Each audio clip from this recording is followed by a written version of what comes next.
And a good evening to you. Welcome inside the Bottom Line. Lanny Ford, Juju Phelps along with you here on a Monday evening. And the sun is in my eyes, and I'm waiting for it to go behind the Dollar General across the street. I'm not happy about that, just in case anybody's wondering, anybody cares. Glad to be here. Not exactly, but I am. I'm supposed to be at the beach with my other boys playing golf. But I took a tumble, and I did edit down my fall because I could see it from my video cameras. Yeah. And the biggest reason I wanted to watch it was to make sure that I really didn't pass out or get knocked out, because I didn't think that I did, and I only lay on the floor about 3.5 seconds. So I may post it on the show. I may play it because nobody's going to understand this, how rough this was and how my body hurts so bad. We've all had falls. Yes, we have, but I've never had one like that, I can promise you. Yeah. And the only thing that I can think that is close to it, okay, that even comes close to it, is Rudolph the Red-Nosed Reindeer. When the abominable snowman and Yukon Cornelius fall off the cliff, and then Yukon comes back, and he says, you know, I didn't realize bumbles bounce. And that would be me. But if you can come anywhere close to imagining I'm 200 and just under 40 pounds, falling from 6 feet flat on your nose and bouncing, you hit so hard. And it's just everything I got. But I'm really fortunate. I could have hit a piece of furniture. I got bad feet, neuropathy in my feet. You know, thank you, football. And so I could have hit a piece of furniture. I could have hit on my forehead. Oh, yeah. Anything. The black eyes are just about gone, but the body still really, really, really aches a lot. It shook it up. Shook It up your did. body. It did. It aches a lot. So I'm just happy to be here and be somewhat vertical, just in case anybody's keeping score. My daughter watched last night. I don't know if you saw it or not. The Stinger retired from professional wrestling, and he did it in Greensboro, if I'm not mistaken. That's where AEW somebody was. posted something Cody. online. Yeah, You probably saw did. Cody Dalton. Okay. Lex Luger was there. Sting's two boys dressed up in previous versions of Sting. Mm-hmm. They're grown men now. And I think it was great. I think he went out on top. Just a super. Stephen, good evening from the Pineapple Cup. That's where I'm supposed to be. Four said the weather down here was knockout today, 73 in a breeze, perfect at Lockwood Ferry. Well, I can tell you here, Four, it was 75 here today, and I'm not really crazy about that on March the 4th. Okay. Wayne, good evening. They're all down there. They're going to watch tonight, I guess.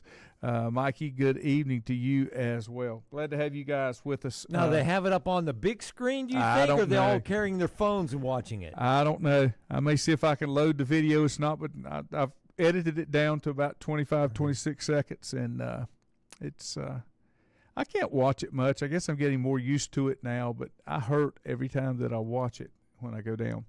I told Juju when he came in, little breaking news over the weekend. Previous Lenore Ryan head football coach Mike Jacobs came from Notre Dame College in Pennsylvania, Ohio. No, it's in Ohio, just Ohio. outside of Cleveland. Okay. Euclid, Ohio, I believe is the place. And I saw last week, end of last week, over the weekend, they have shut the college down. Yeah, completely. Not just the athletic program. They shut the college down. They were well under 1,000 students, losing money. They were trying to negotiate, I understand, with another university nearby. Yes, Cleveland State, Cleveland State University, and they just couldn't work out anything. But I think part of that is just to take over the students too, wasn't it? Yeah. To give the students an opportunity to continue their education, they would take everything they'd already gotten credit for. And they're not shutting down until after this semester. Correct. Yep. That's tough. And I think you're going to find that I think every probably small private colleges since COVID are struggling financially. A good friend of mine, we went to high school together, and he had the same thing happen, but I think it was after he left. But we graduated together. He went to Southeastern Baptist Theological, went to Western, got his Ph.D. at the University of Cincinnati. But one of the colleges, liberal arts colleges up Midwest North, did sort of the same thing. Just shuttered, and it was a private school, And you're finding more of that. And I think a lot of schools are struggling, period. Because what happened was when they sent these kids home, the kids and the parents figured out, hey, well, I don't want to pay all that room and board. I can just pay for the education. Yeah. And I talked to, I had some problems with a client today with a Canon printer, a new Canon printer I had installed. And it just quit working out of the blue. Well, we figured out it was a Windows update came down last week and blew out everything we had put in.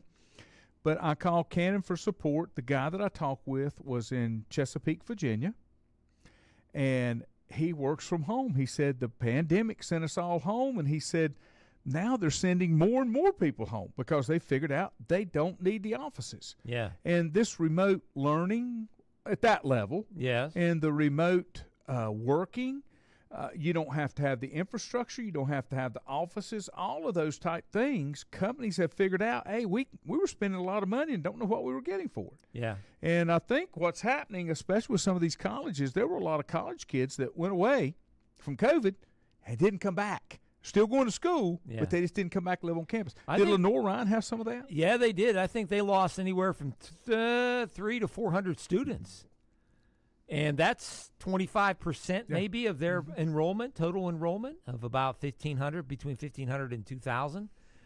So, and that's a lot. And you total that up, if it's sticker price is 40,000, what's that?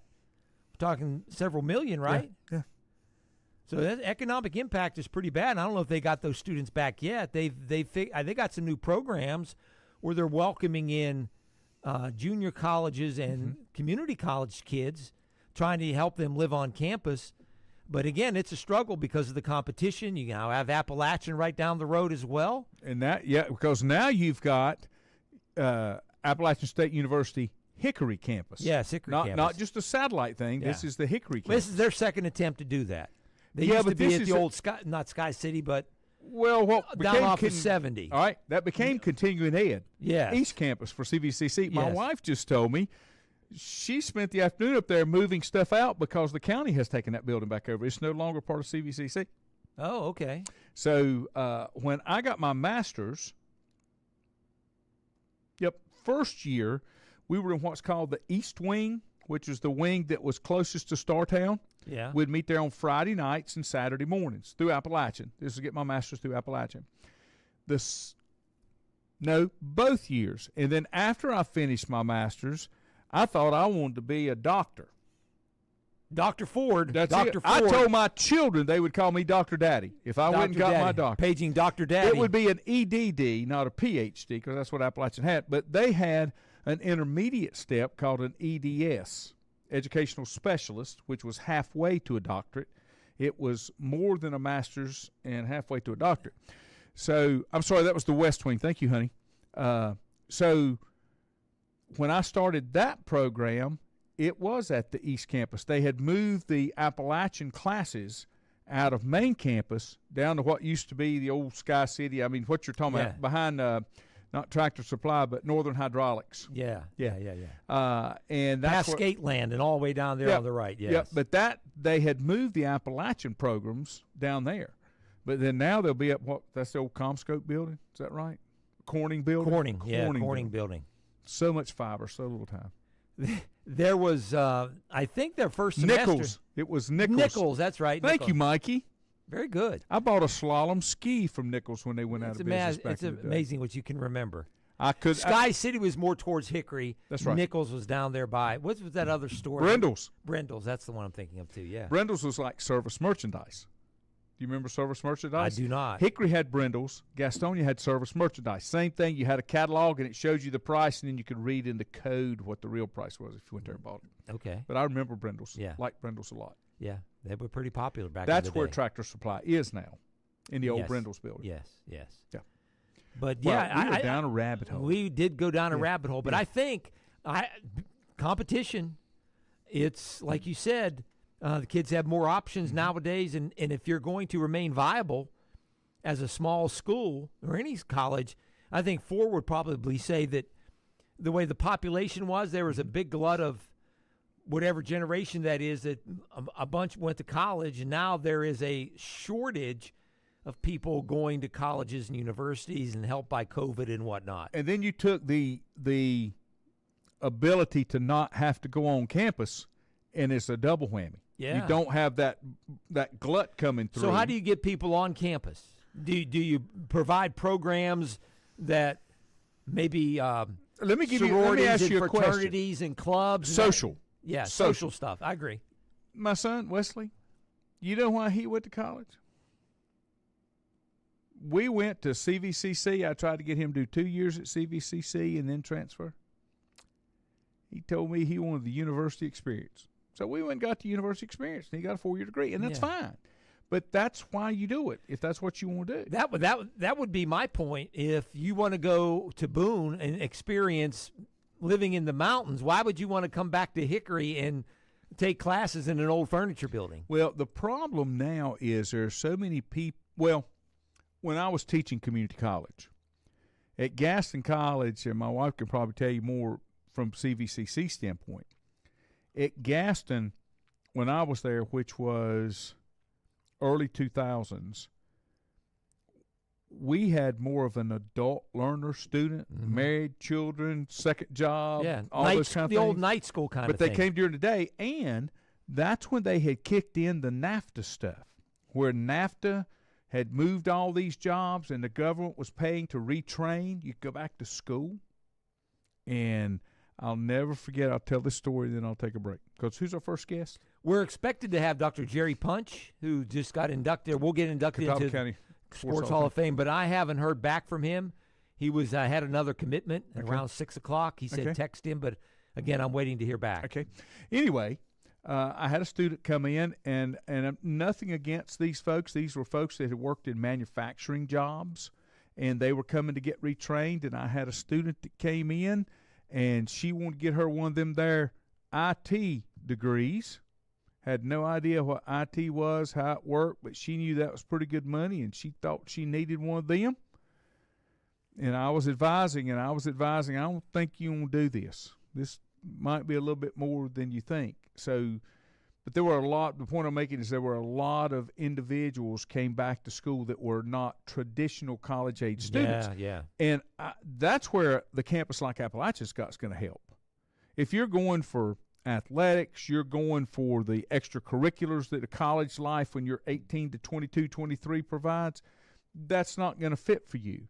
If you're just for the education and you're not a traditional online learner, a satellite campus, a Hickory campus will help that. Kim said that since COVID, we do have a larger population of young students because they've, instead of spending that first 2 years at Carolina, Appalachian, or State, they're coming and doing that first 2 years here. Sure. And a lot of them don't know what they're going to do anyway. They're just getting that general ed stuff. Who does, right? Yeah, when you're that. I don't know what I'm supposed to do. I'm 64. All right, let me take a break. And come back, and we'll chat it up a little bit more. Thanks for being with us. Whether it's a sit-down meal or a call-in for the drive-thru, Brookwood Cafe and Catering is the answer. A variety of meats, vegetables, and desserts cooked daily, or a hot sandwich from the grill, they have what you're looking for to satisfy your taste buds. If you need catering from 5 to 500, Brookwood has you covered as well. Stop by Brookwood Cafe and Catering at 202 Providence Mill Road in Maiden. Don't forget breakfast daily till 11 a.m. Open Tuesday 6 a.m. to 2 p.m., Wednesday through Saturday 6 a.m. till 8 p.m., and Sunday from 7 a.m. to 3 p.m. Call 828-428-8944 to place your order today. If you ask around, you'll find Burke Mortuary has a reputation for excellence and commitment to value. They've built a reputation of trust for more than 35 years. Burke Mortuary is proud to offer personal attention, meaningful tributes, and the area's most affordable prices. They're also proud to offer you beautiful, state-of-the-art facilities. It's the perfect place to honor your loved one. So when choosing a funeral home, the choice is easy. Choose Burke Mortuary with locations in Maiden and Newton. Covenant Church began as a vision of just over 100 people in 1984. Since then, Covenant Church has grown and currently located at 2168 Gastonia Highway in Lincoln. The Sunday schedule includes early morning worship at 8:30, Sunday school at 9:45, and morning worship at 10:45. Their ministries extend beyond Sunday. Visit their website at www.covenantchurch.church to see all they have to offer, and better yet, stop by and see for yourself. Covenant Church may be just what you're looking for a new church home. First Federal Savings Bank has been serving Lincoln County since 1940. And as it has been from the beginning, customer service is a priority to First Federal Savings Bank. They want to get to know you by name. First Federal Savings Bank has the convenience, the products, and the services that the larger banks have, but with hometown people that you see throughout your community. Stop in and visit one of their 4 convenient locations and see what First Federal Savings Bank has to offer you. Member FDIC, an equal housing lender. Untangling your headphones, finding the right remote, saying goodbye to your favorite shirt that hasn't fit in 10 years. Why are simple things sometimes so complicated? Thankfully, with auto owners, insurance doesn't have to be one of them. Auto Owners works with independent agents who live in your community and answer when you call, so you can worry about more important things, like finding a new favorite shirt. That's simple human sense. Call Mooney Insurance in Maiden or East Lincoln Insurance in Denver or visit mooneyinsurance.com. Have you thought about when you would like to retire? One of your major assets is planning for retirement is time, and you lose a little of it each day. The longer you wait to start accumulating capital for retirement, the harder it's going to be. How should you plan for retirement? Start by calculating approximately how much capital you will need at retirement, then estimate how much you will have to put away each year. Finally, carefully choose the investments in which you will invest. Stifel Nicholas can assist you. Call 4Rembert today at 828-624-7300. Stifel Nicholas, member SIPC, and the New York Stock Exchange.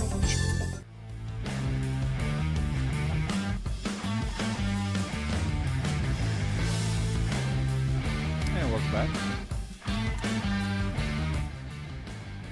I did want to mention something. We were talking about student population and all those type things. Yeah. I wanted to mention this, and I'm not sure where all it entails now. I do know 2 schools. At one time, they were giving, how did it work? Tuition to Western and Pembroke, and one more. The tuition was almost nothing, and I can't remember what the requirements were to go. And I wonder if that's because they were struggling. I mean, I wonder if one of the requirements is you had to be on campus. Maybe that was it, and they wanted to keep students in the state of North Carolina. I think you had to be a resident of North Carolina to do that. Because I can't remember how that worked, but I know that it's still going on. And it was, let me just see, WCU Reduced Tuition Program. There we go. Undergraduate students at any of those 4 institutions pay only $500 for in-state and $2,500 for out-of-state tuition per fall, spring, and summer semester. That does not include housing, room and board. No. Through the North Carolina Promise Program, the state of North Carolina fully supplements the cost of education to make this reduced student cost possible. I guess my question would be why? To increase the enrollment at those schools, right? They're all state schools, right? You said Western, Pembroke, and who are the other 2? I'm looking that up now.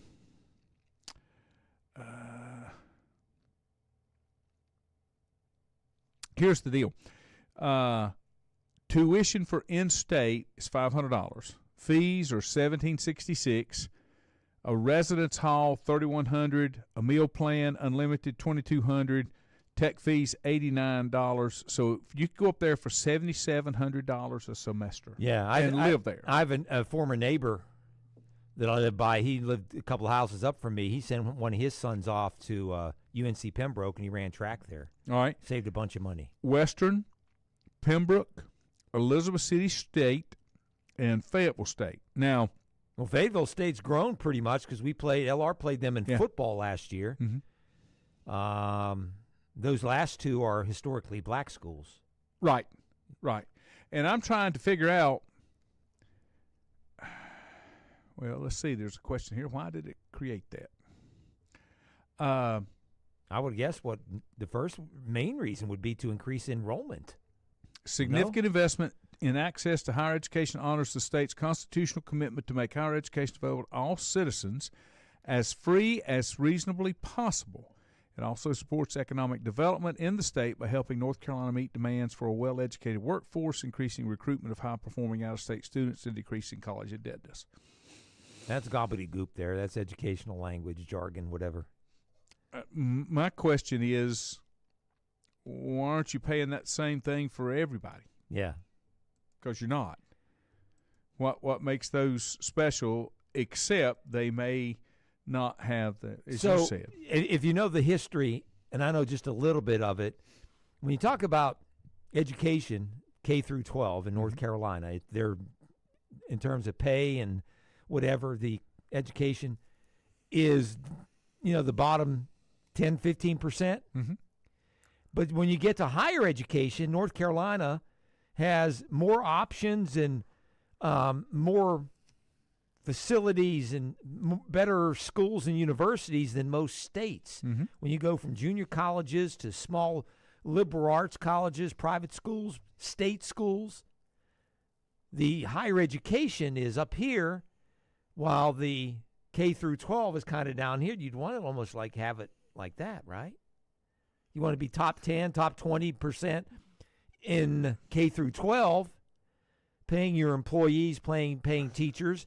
But then for the state, you want to also have, because I think I read something over the weekend when I was doing some research, that some of the professors and stuff at some of the big schools, Carolina, Duke, Wake Forest, they pay their professors six figures. So the cost of a higher education is much better in North Carolina than in some other states. But when you talk about K through 12 education, not so much. There's no notoriety in that. Would you agree? Probably. But there are other states that like to brag, hey, we pay our teachers, or we have this percentage graduation rate, that kind of thing. And North Carolina used to be an education state. Yeah.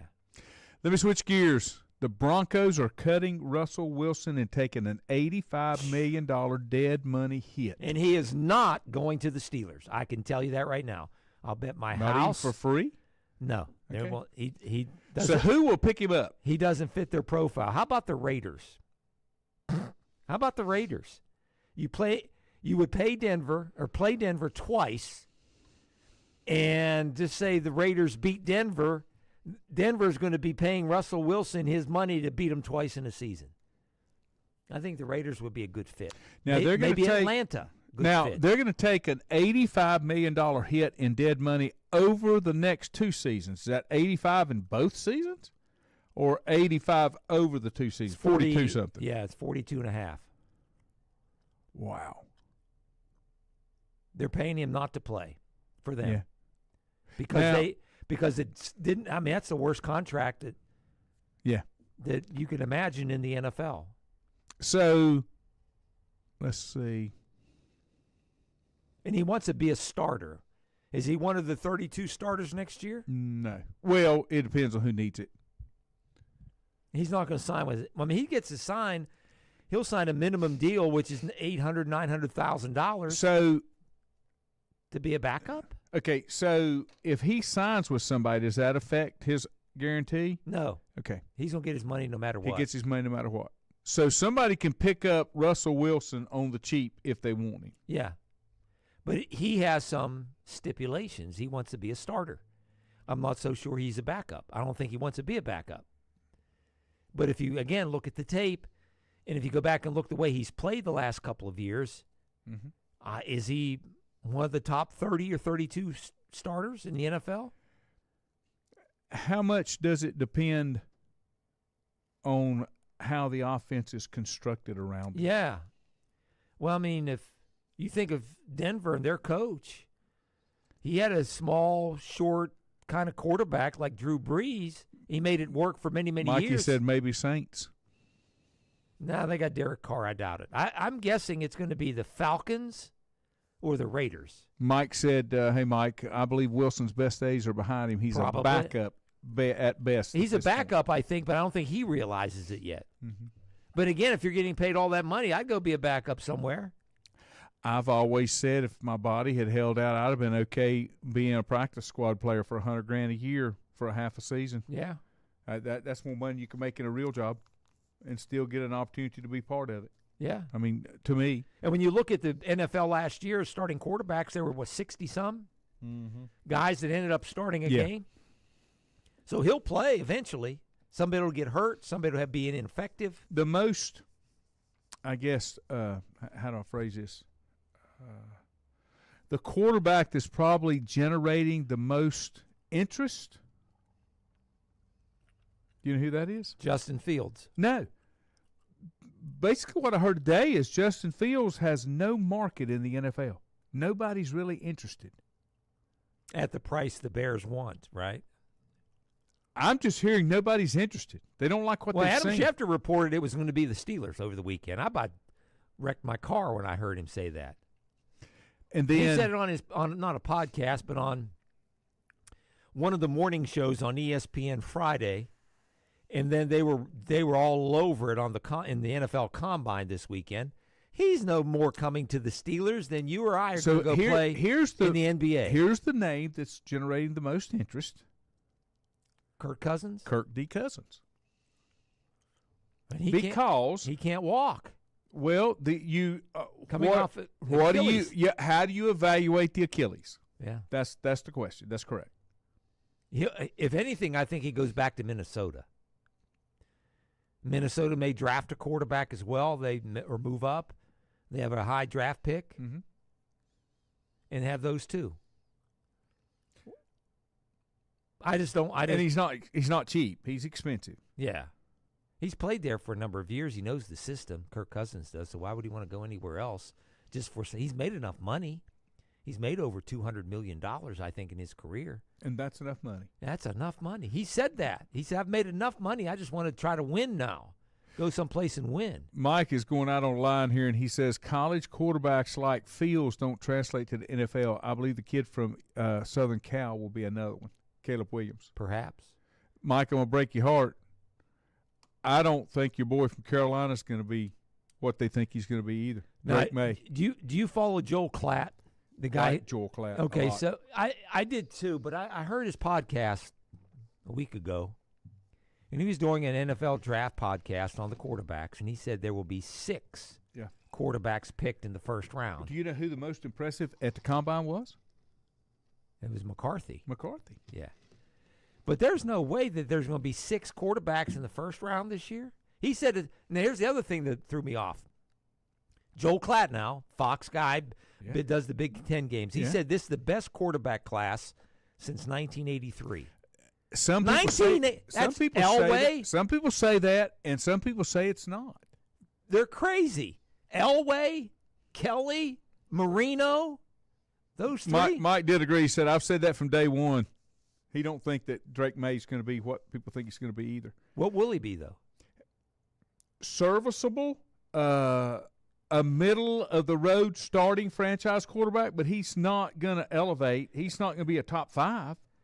Is he Josh Allen? No, I don't think he's Josh Allen. Was Josh Allen when he came out of college? No one expected him to be. No, but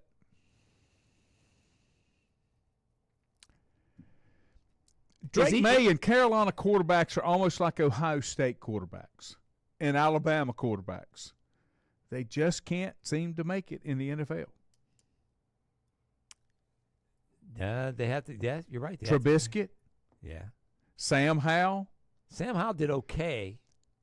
Did okay last year. Serviceable franchise quarterback. Well, he's not a franchise quarterback. But the quarterback that you've got to have a quarterback that can take the team on his back. There are like 5 of those in the That's league. what I'm saying, and I don't think Drake May's one of them. Yeah, I don't. Well, I mean, he's not Mahomes. Chad says that the best O-line class in years. Yeah, tackles. 330 running sub-5s. Well, just in case you're wondering, Chad, 6. when I was a fat boy at 260, I could run a 4.9, and I'm white. This guy was 6. The guy from who was it? Was it the Alabama tackle or was it the Georgia tackle? Mims, 6'8", 6'7", 330 pounds, ran a 5.2. Jeez. And he pulled a muscle after that, I think. That's scooting it. Mike says another Howell from Washington when he talked about Drake May. Well, I would, if you look at I don't think this class, like I said, what Joel Klatt said, it's the best class since 1983, quarterback class. I don't agree there. Penix? Here's Well, here's the deal. He's 25. You got He'll be 24, 25. Caleb Williams.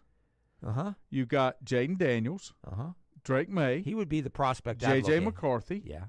You got Penix, and who's the other one? The one from Oregon. Yeah, Bo Nix. Bo Nix. I like Bo Nix myself. I don't know if he's got the arm strength or not. I depends on where he goes. If you're talking about Drake May, depends on what system he goes in. Can he go to Washington at number 2? Or New England pick him at number 3 if Washington passes and maybe takes Jalen Daniels? Hold that thought. Let me take a break because the other thing that came up today that kind of sent Cowherd into a tizzy was that they were saying that Mac Jones doesn't have trade value, okay? And he gave his numbers and said, I don't know what they're talking about. Back in a moment.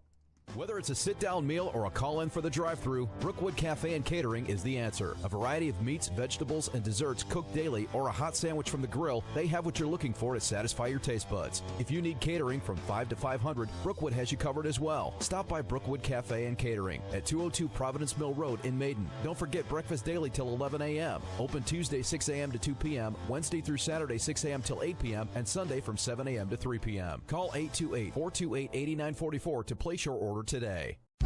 If you ask around, you'll find Burke Mortuary has a reputation for excellence and commitment to value. They've built a reputation of trust for more than 35 years.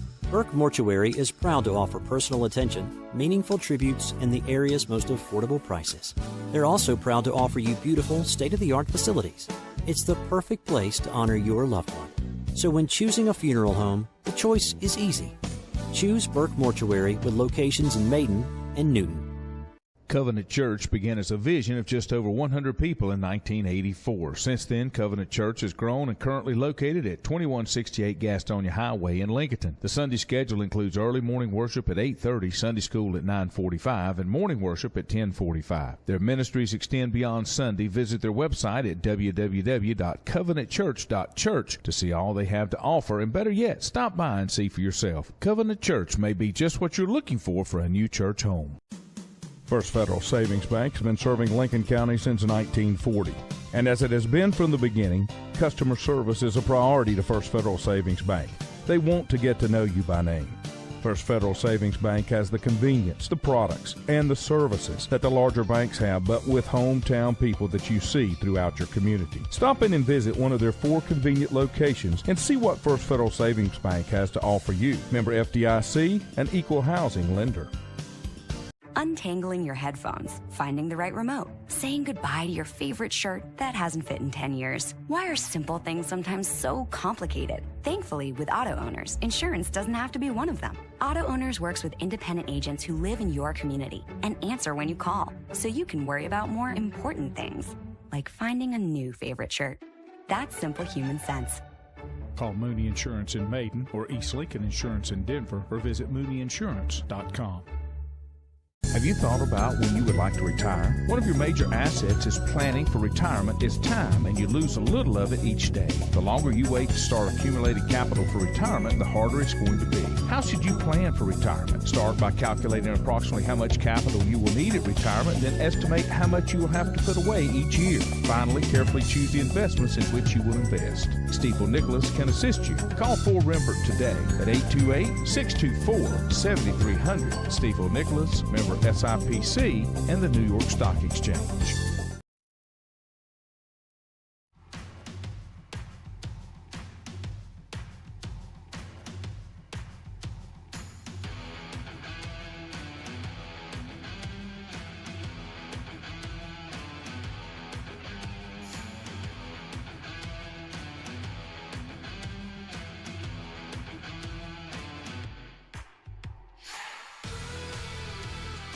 And we're back.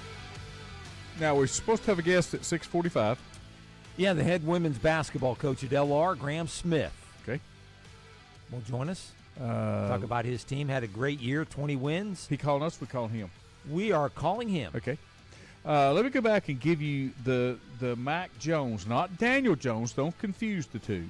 And that's another thing. Did the Giants move up and take a quarterback and let him sit behind D. Jones? and who's coming off an injury. Yeah. Who's making $40 million a year. Yeah.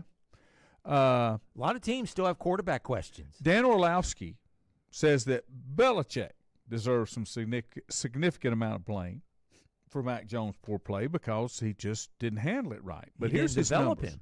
Right. In 21, he completed 67% of his passes for 3,800 yards, 22 touchdowns, 13 picks. And that was with Josh McDaniels as his coordinator. Correct. 22, he played in 14 of 17 games. He completed 65% of his passes for 3,000 yards, 14 touchdowns, 11 picks, and then in 2020. And he had two different coordinators. Both were defensive guys. Neither one. He didn't have a coordinator. Yeah. 2023, he completed 65% of his passes for 2,100 yards and only played in 11 games. And that was under Bill O'Brien. Right.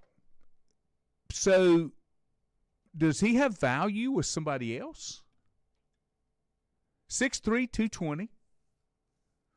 Former first-round pick, number 15. Yeah. Cowherd was upset because people were saying he was only worth a fourth or a fifth. He's saying he's worth more. Mm-hmm. In the right system. Because who's really worth more, he or Justin Fields? For me, Mac Jones. Not a Justin Fields fan. Justin Fields he makes more mistakes. And he makes mistakes late. Yeah. He fumbles more and throws more interceptions, but he is more – you wonder what his ceiling is. Is his ceiling higher than Mac Jones? If you go look at the trends – does he still have more room to grow? I think so. Or Mac Jones? I don't think he's had anything – he's not been used to grow as far as I can see. Mac Jones. You know, it came out Belichick only wanted to coach the players that he wanted to coach. He wanted to do what he wanted to do. Justin Fields, from the stuff that I have read and seen, Justin Fields is great on script. But when you get the second half and late in the game, you're not on script. You've got to improvise. Yeah. And he doesn't do well at that. He's got one of the worst fourth quarter averages of any quarterback out there. Yeah. Is there such thing as a clutch gene? Can you be clutch when the game's on the line? Can you play differently than you did in the first couple of quarters when you followed script? Well, when the game's on the line, can you take out all the noise and just focus on, hey, I got to take my team down the field. We got to get in field goal range or score a touchdown. I got to be at my best when the game's on the line. Is that something that's learned? No. I think his problem. Tom Brady learned that. I think his problem is processing. Okay, I can agree there. And I don't think that's something you can teach. You either understand it when you see it and it gels, or maybe it takes a few more years. Mike, that's a great point. Mike says Fields is an athlete that happens to play quarterback. Yeah. And that's it. There have been a lot of those. One that comes to mind is Cordell Stewart. Yeah.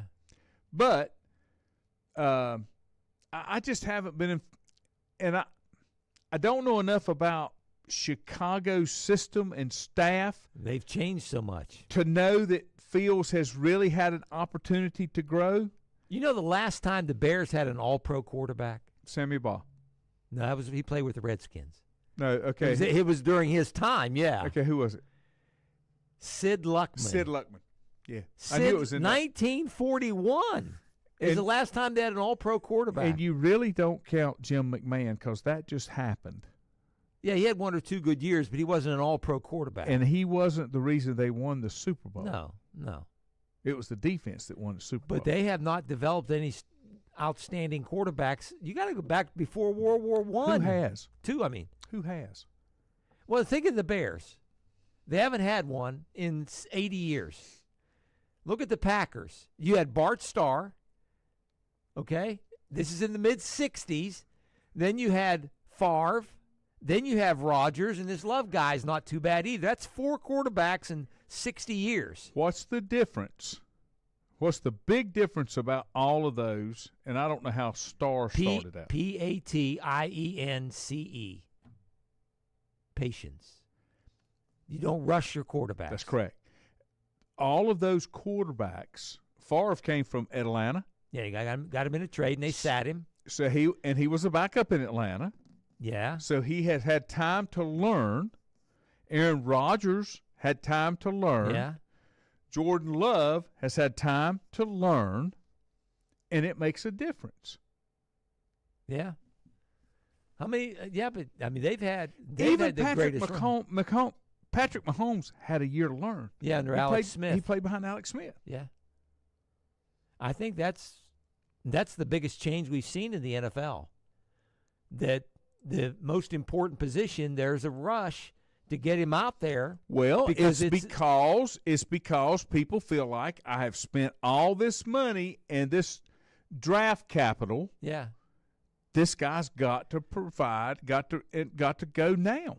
And I don't know if there's enough of those out there that can do that. If you look at the AFC and the NFC, all the AFC quarterbacks, the really good ones, are all number one draft picks. You go over to the NFC, they are retreads, they are later round draft picks, they're guys that have been picked up in trades or free agent signings. So it's like one league does one thing and the other league does the other thing. It just depends on what your organization desires and how good they are at developing people. Right. One of the things that I always thought, and I'm not a baseballer, so I hate to go out on a limb here, but I will. I've always thought the teams that were successful in baseball were the teams that had the solid farm system and could develop players instead of going out there and buying a roster. Yeah, you got to supplement. I think that's true in about every sport now. You got to have some of that, do you not? You have to have development staff to bring in people and develop them. That's correct. You can't just go out and rely on signing guys from other organizations. That's correct. Yep, I agree. I'm going to take a short time out. Graham Smith be coming up next. Yeah, we need to contact him back in a moment.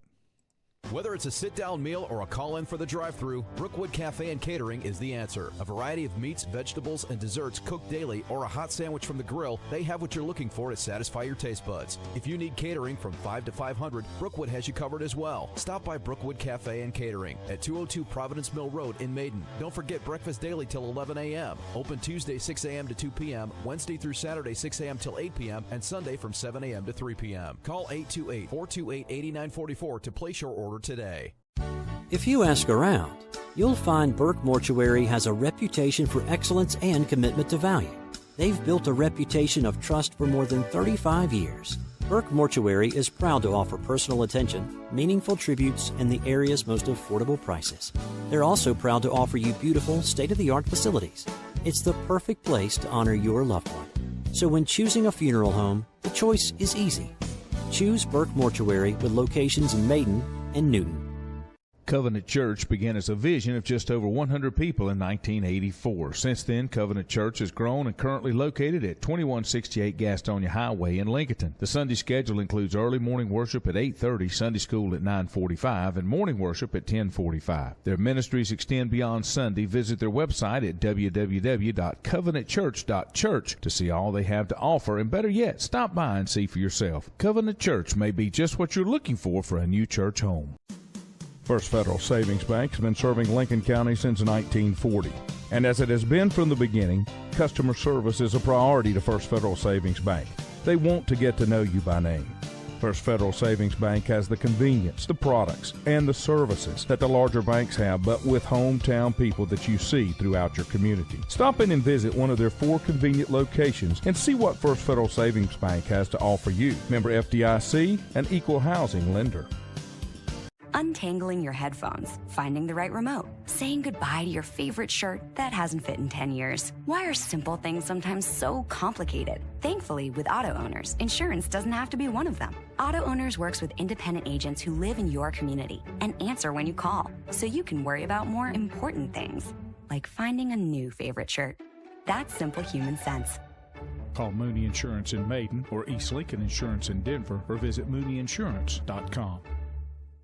Have you thought about when you would like to retire? One of your major assets is planning for retirement is time, and you lose a little of it each day. The longer you wait to start accumulating capital for retirement, the harder it's going to be. How should you plan for retirement? Start by calculating approximately how much capital you will need at retirement, then estimate how much you will have to put away each year. Finally, carefully choose the investments in which you will invest. Stifel Nicholas can assist you. Call 4Rembert today at 828-624-7300. Stifel Nicholas, member SIPC, and the New York Stock Exchange.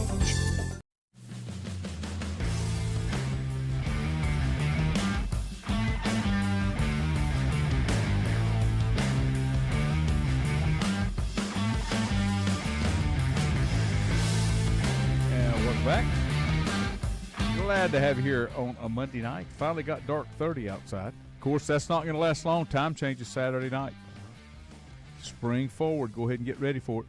We'll go to our guest line. He is the head coach of the Lorraine Bears women's basketball team. He's Graham Smith. Graham, good to have you with us tonight. Thanks for having me on the show. I appreciate it. Glad to be here. Yes, sir. Defending SAC tournament champion in basketball. And one of the things I was noting, you're 21-7 overall, 16-4 in the conference on a 5-game winning streak. And looks like you really knew how to get things done at home at 11-1.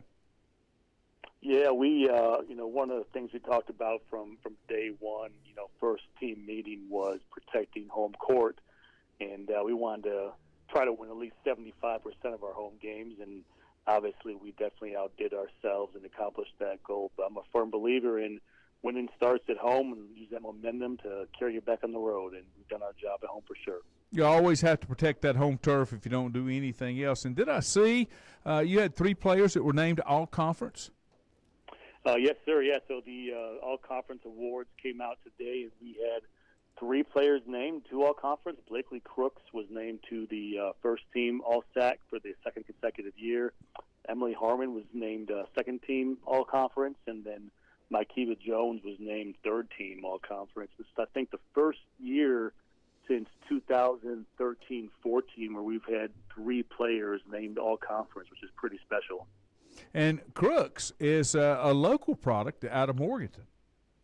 That's right, she is. She is a local talent from Morganton, had a very, very successful high school career, and has just really blossomed and grown every year she's been in an LR uniform, and especially the last 2 years. She's really came into her own, and it's been special to watch. I think, a large testament just to her work ethic. She puts the work in every single day, and that's really paid off for her. Hey, Coach, this is Juju. Congratulations. Thanks for joining us on the show tonight. Hey, I saw a couple of the games later in the season. You won a lot of close games. That Wingate game last week was especially enjoyable. Came from way back to win the game in overtime. As Lanny said, you are the defending conference tournament champions. Did you find that the team this year, when you played teams in the SAC, even though you had a wonderful record, you got their best shot? Teams were trying to knock off Lenore Ryan this year? Yeah, I think it's that way every year, to be honest with you. No matter how good your record is or how good you're performing, everyone always wants to knock off Lenore Ryan, right? And obviously with that target on our back from last year being the defending SAC tournament champs, there was definitely even a larger target on our back. And so, last year was unfamiliar territory for this group. This year, once again, we knew how to respond and take that because we went through it last year. And so, obviously, when you have a mature group who's kind of been through the grind before, they know that they're going to get everyone's best shot night in and night out. And the South Atlantic Conference is one of the best conferences, not just in the region, but in the country. And so you got to bring it every single night, otherwise you're going to be on the wrong end. Picked 5th in the preseason. You finished in 2nd. How good is this team this year? I'll tell you what, as a coach, you look at that in a few ways, right? Obviously, it would have been nice to have had a little bit more respect in the preseason poll, coming in 5th after you just won a conference tournament championship. But at the same point in time, I think we were kind of right where I wanted us to be as far as kind of under the radar. And so the target wasn't as much on our back, as it usually is. But this team's special. I think the one thing about this team compared to last year's team, not taking anything from last year's team, but we are a very resilient group. This team has never lost consecutive games this year, and so they've constantly found a way to battle back night in and night out, and after taking a loss, bounce back and win a couple and go on a couple streaks. And so that's one thing that last year we lost 3 games in a row at one point last year, and heading into the conference tournament we had lost 2 in a row. So we're in a much better spot. I think just another year of maturity and experience, and we're ready to hopefully get a repeat here. And you start the tournament tomorrow, right, against Coker? Yes, sir. 2:30 p.m. tip-off tomorrow against Coker down in Rock Hill at their Sports and Event Center. So it's going to be a great atmosphere. They've got both the men and the women playing there. First time using this event venue, and we're excited for it. I don't want to look too far ahead, but with the season that you had at 21-7, is that good enough to get you into the regionals in the tournament this year? I tell you what, I'm in a similar boat to you, right? Don't want to look too far ahead, but with a 21-7 overall record, and 4 losses in conference. Obviously, 3 of those came outside the conference. We're in a pretty good spot as far as the regional rankings are concerned. They had the second round come out last week, and we were at a 6th seed. That was before that Wingate win. So after that Wingate win, looking at kind of the numbers and the analytics, we should be bumped up to maybe a 4, potentially a 3. But I think still work to do, but I think we're in a pretty good spot, to be honest with you. We're talking with Graham Smith, head coach at Lenoir-Rhyne. Coach, you have been able, in the places you've been, including Lenoir-Rhyne, to kind of turn things around and get things going in a pretty good direction as far as getting what you need out of your players. What do you attribute that to? Is that a recruiting thing? Is that a culture thing? What do you feel like makes it work for you the best? Yeah, I mean, you hit the nail on the head, right? It's really a combination of the two. It starts with obviously recruiting, and we always talk about you got to recruit talent, you got to have next level talent. I think we definitely have that, and then it falls back to the culture, but also the character of the type of people that you bring into your program. You got to bring in high character people along with that talent who are also great students who want to buy in and be a part of something that's bigger than themselves. Because when it's all said and done, they have an opportunity to make history and leave a legacy. And so it's about doing whatever you can to sacrifice maybe the individual goals initially for the overall success of the team and the program. And if you do that, there's an opportunity for individual success. And, the players who have been here for us for the last couple of years have really bought into that, into our culture, and just being a great representation of Lenoir-Rhyne women's basketball, the athletic department, and the university as a whole. Well, leadership starts a lot when you talk about building a culture. You've got to have something in mind of what you're looking for that will fit inside the culture to make sure that all of these pieces work together. 100%. And for us, like I said, it starts with character. We want people, players and recruits who are, honest and ethical and do things the right way, who can, face the adversity that they go through and overcome it with continuous work ethic and belief and trust in each other. And those are some of the foundational pieces of our culture that our players have truly bought into. And it's not always perfect, right? There's ups and there's downs.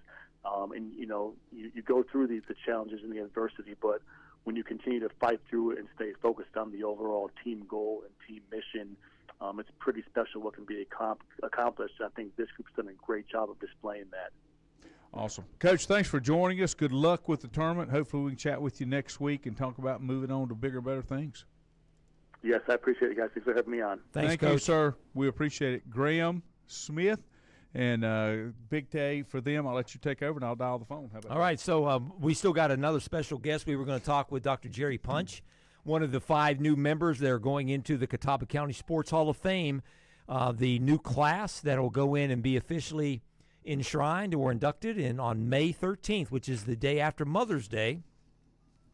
In May at the Highland Recreation Center, Dr. Punch, of course, based out of Knoxville, Tennessee right now, is part of an outstanding class of competitive pool of candidates.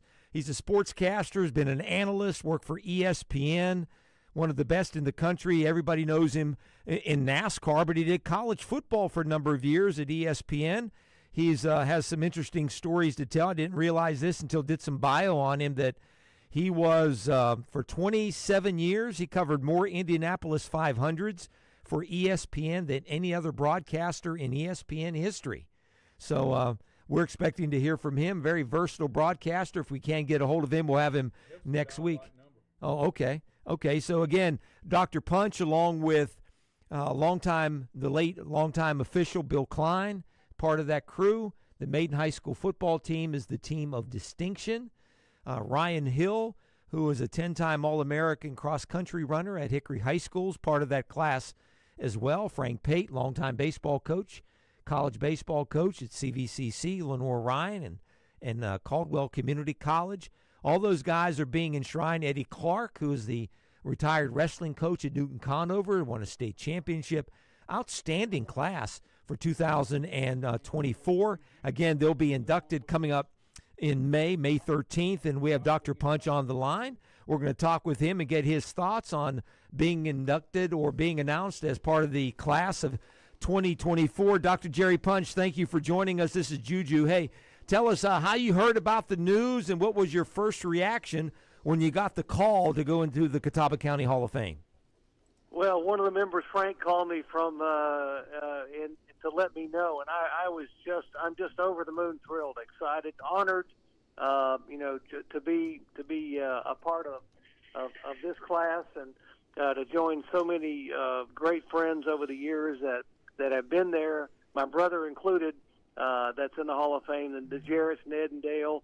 Dennis Setzer, a lot of racing people I know, people, Gary Yunt, from the years back, watching him play as a great athlete, Mike Mallon, et cetera, on and on. So many players and athletes around Catawba County that I grew up watching and admiring, and of course, but to get that information from Frank and from others and from you, and then my brother following it up with a phone call, I was so excited and so thrilled to be one of the people that nominated and voted in for this year's 2024 class. I think you might be one of the first, if not the first, doctor to ever be inducted into the Catawba County Sports Hall of Fame. Tell us the story how you got involved in NASCAR. You were, I guess, working as an emergency room doctor down at Daytona. How does that all happen? How did you get involved with being a NASCAR sportscaster? Well, actually, quite honestly, I was doing when I quit, I was trying to run some short tracks or trying to help out different guys, volunteering to help at Hickory Speedway, and then I had a chance to I was a crew member. My mom went to the beauty shop, and I was working helping Tommy Houston and a few of the guys out here were local short track stars, volunteering my time. And my mom sat beside a lady at the beauty shop who told me that her husband ran hobby stock, which is the entry level at Hickory, and had no help.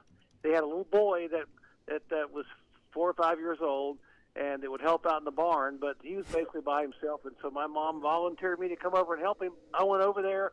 We became great friends. I helped him on the car. We literally worked on the car in a barn in the hay, and his little son, young son, would push the lantern around under the car so we could see. And that man's name was Jerry Setzer. His son was Dennis Setzer. And so after he won the Hobby Stock Championship that year, the next year he asked me to drive the car. I started driving. Then I got into a late model car that was owned by a family friend that owned the car for Bobby Isaac. Drove that a little bit.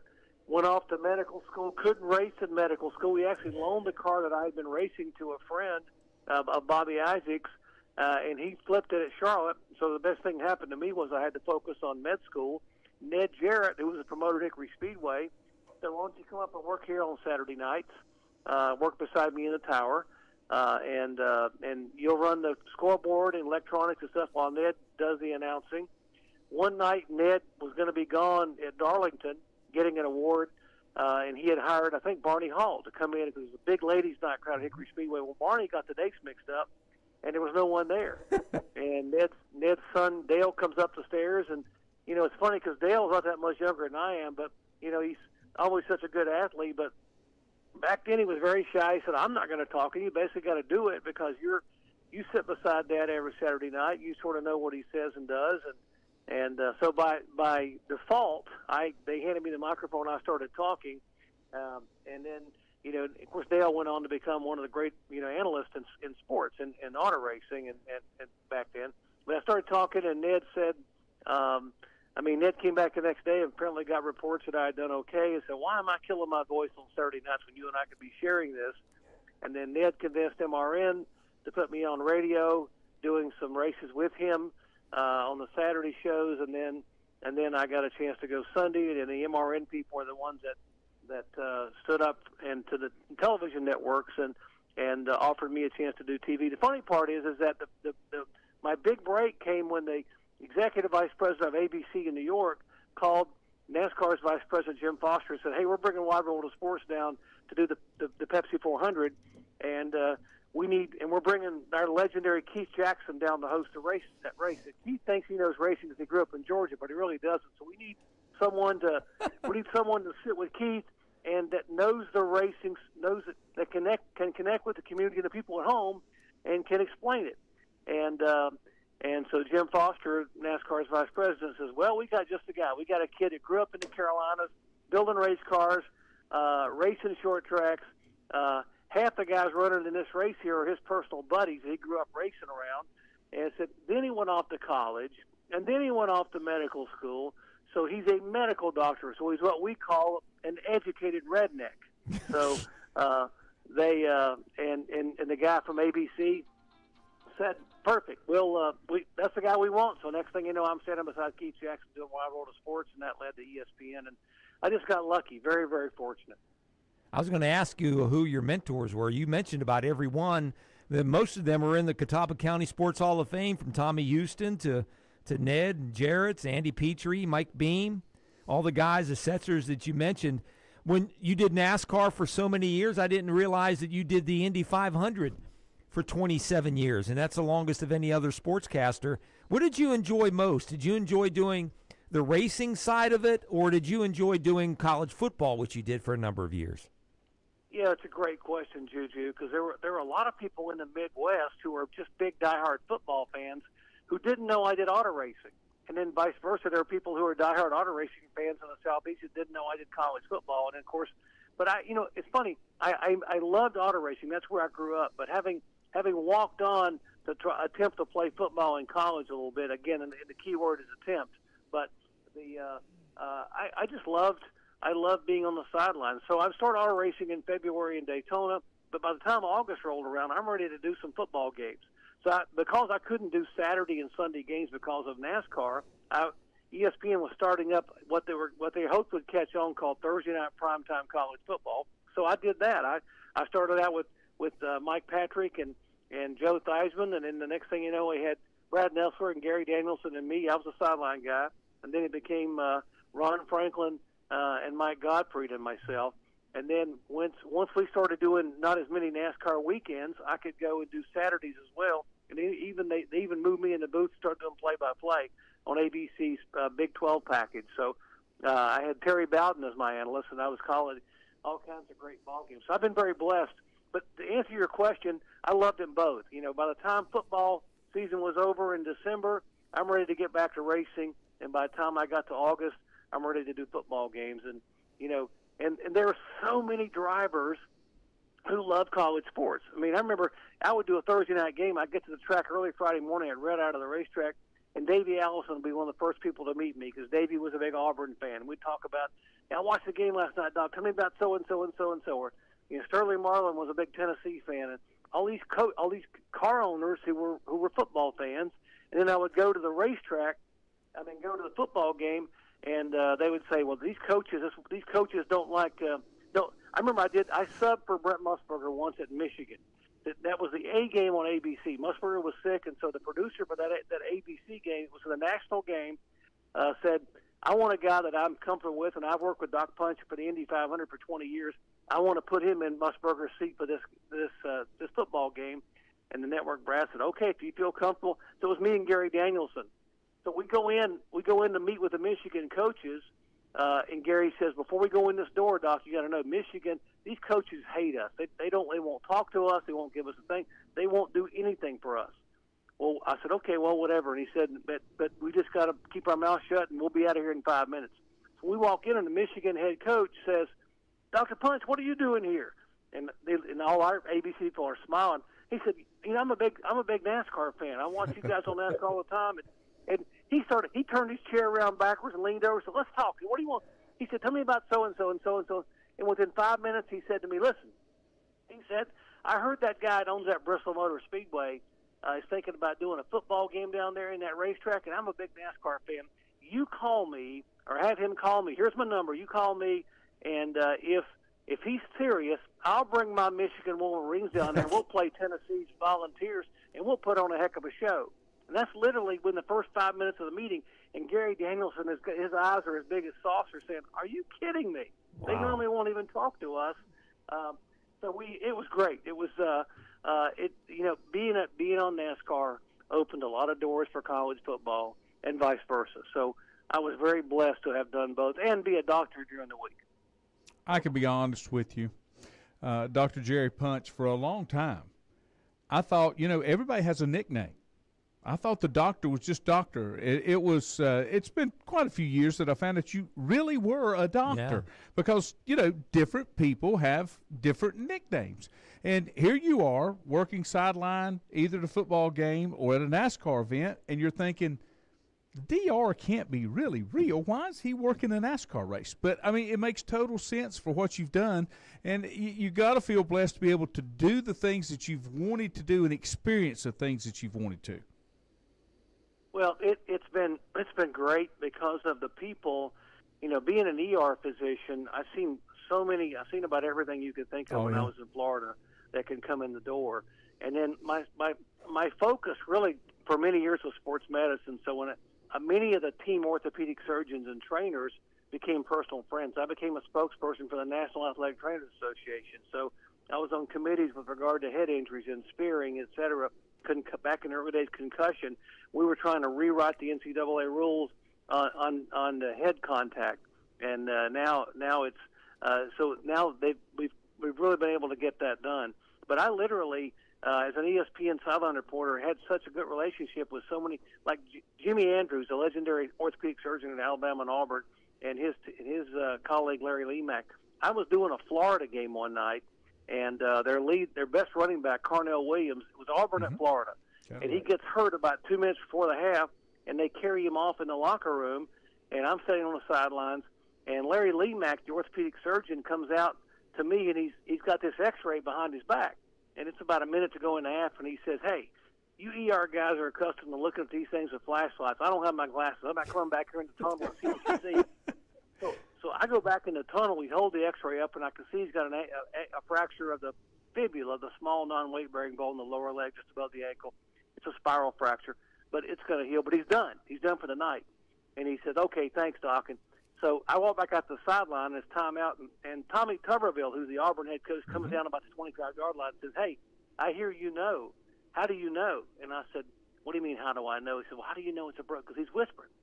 "It's a broken ankle." I said, "Because I read the X-ray."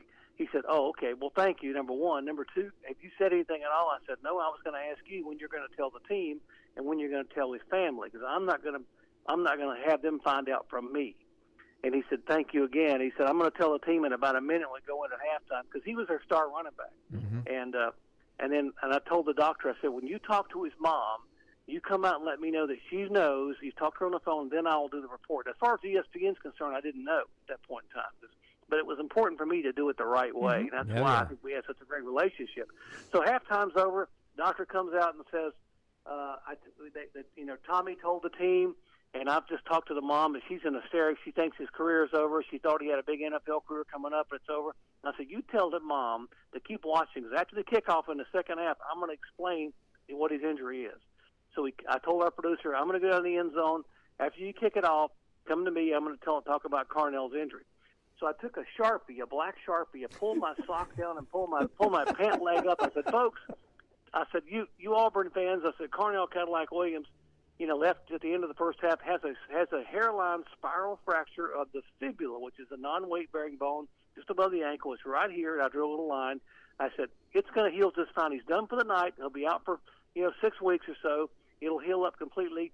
I said, "It will not impact the remainder of his college career and should not have any impact whatsoever on him playing in the NFL."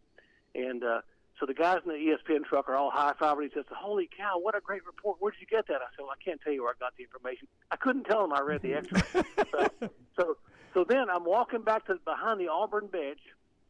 As I'm walking back, we go to commercial at the kickoff, and the team doctor comes over, and hands me his cell phone.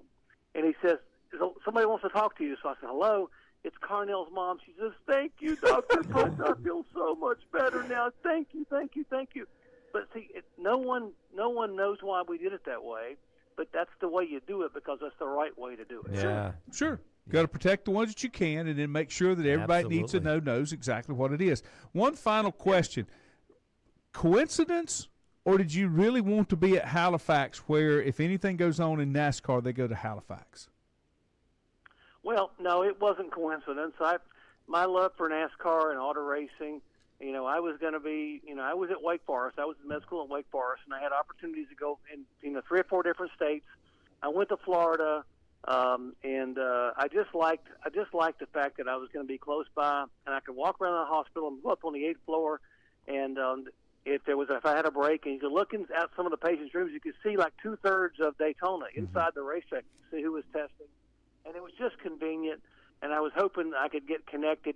I had no idea it would be radio. I'd be doing radio down there with Ned Jarrett as my mentor and like my second dad.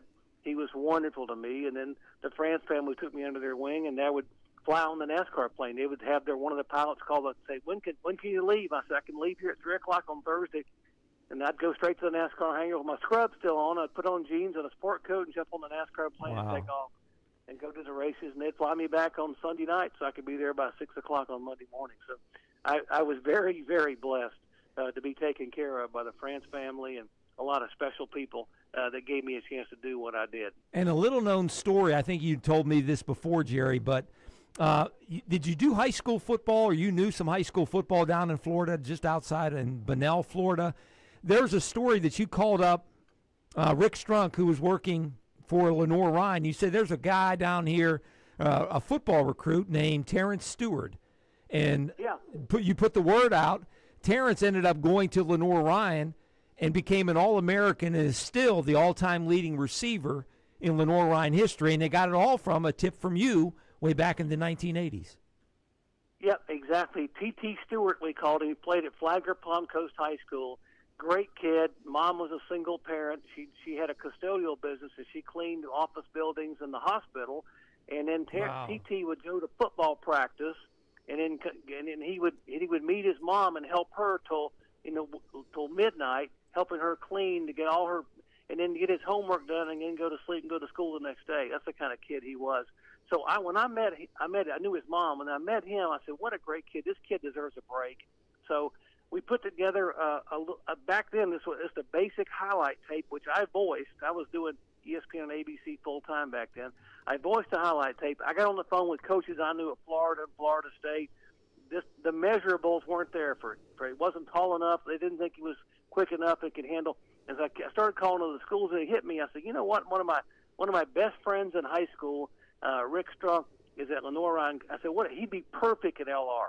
And so I called up there, and Rick talked to some coaches. They came and met him, looked, and the next thing, the rest is history, because Terrence went up there as a great person, great human being, wonderful work ethic, went to a fabulous school, and I think he was a difference maker there. Oh, yeah. Dr. Jerry Punch, we appreciate your time, and I look forward to I try to attend the Catawba County Sports Hall of Fame and look forward to meeting you in person, and appreciate you taking the time with us tonight. Hey, guys, thanks for having me on. I'm excited. I can't wait to be a part of that ceremony on May 13th. Thank you very much, That's awesome. Jerry. Thank you, sir. We appreciate it. Dr. Jerry Punch. And I did not know that he was really a doctor for a long time. Because, sometimes you just get those monikers that people do. What a NASCAR wing in the Hall of Fame. Yeah. Jarrett's, Newsom's, Beam, Setzer, Isaac, Petrie, Tommy Houston. Now Dr. Jerry Punch. Well, go back and look what history has been created at Hickory. Yeah. I mean, just from there. And he has some stories, man. Oh, I'm sure he's got some stories. Yeah. So I got to whittle it down because I'll do the interview. I got to whittle it down to 8 minutes. Good luck with that. Yeah, I know. Yeah, good luck with that. Thanks for coming in tonight. Oh, my pleasure. All right, boys, if you're still watching. Glad you're feeling better. I am. I'm not quite there yet. This takes a long time for old man to heal. Have a good evening. I'll try to get on here again another day this week. It won't be tomorrow because I got crap I got to do. Welcome to my world. Have a good night. I'll see you when I see you. Be good, guys.